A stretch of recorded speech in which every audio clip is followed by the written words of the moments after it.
What is type 1 diabetes?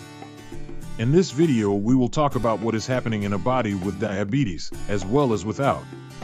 We'll discuss the differences between type 1 diabetes and type 2 diabetes, and why any of this is important. Let's get started.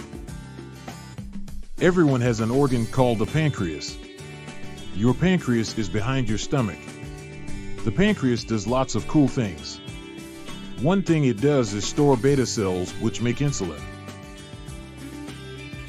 But why is any of this important? When you eat a meal or snack with carbohydrates, let's say a bowl of pasta, the carbohydrates break down into glucose.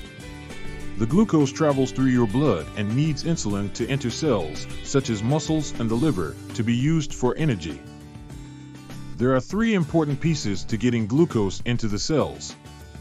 There's glucose, insulin, and insulin receptors. The easiest way to think about how it works is to think of insulin as the key, insulin receptors as the locks, and glucose as the energy. The insulin goes into the insulin receptors, opens up the blood vessel and lets the glucose go into the cells and be used for energy.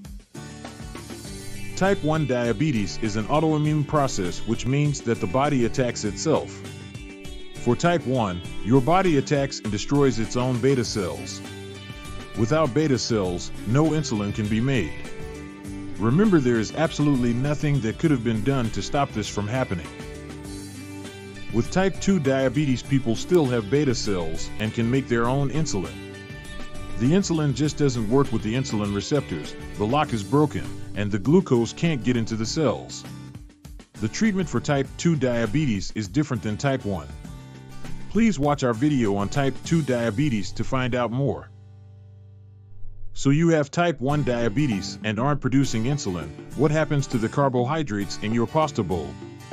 They are broken down into glucose molecules, but can't get out of the blood vessel for the body to use for energy, and makes your blood glucose levels go up.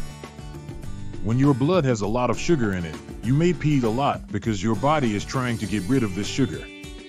You may feel thirstier as you become dehydrated. When glucose stays in your blood vessels for long periods of time, you can become sick. If you have type 1 diabetes, your doctor and care team will help you figure out the right amount of insulin your body needs, and that insulin will then let the glucose that has been hanging out in your blood vessels enter your cells for energy. Diabetes can be tricky, but with the right support and resources, you can learn to live with it successfully.